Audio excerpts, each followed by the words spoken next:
লক্ষ্য করলে দেখতে পাওয়া যায়। ও ছেলেরা, ও নওজোয়ান যুবকেরা, শুনে রেখে দেন, জেনে রেখে দেন, এটা হলো ইহুদিদের গোপন এজেন্ডা। কোনটা? এই যে পাড়ার মহিলাদেরকে সুদের ভিতরে আনা, এটা হলো ইহুদিদের এজেন্ডা। যদি বলেন তা কি করে হয়, এটা হওয়ার পিছনে কারণ হলো অন্য কিছু নয়।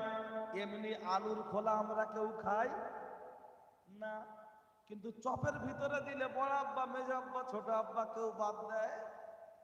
এই, কত করে বলছে? 5 টাকা বলছে, 2 পিস দে, বিন নুন দে, ঠেকিয়ে দিলে হলা রে, মাল চলে গেল চেম্বারে।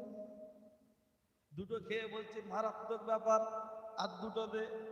কিন্তু চপ তৈরি হচ্ছে পচা আলু দিয়ে, মানে কমা দামি আলু।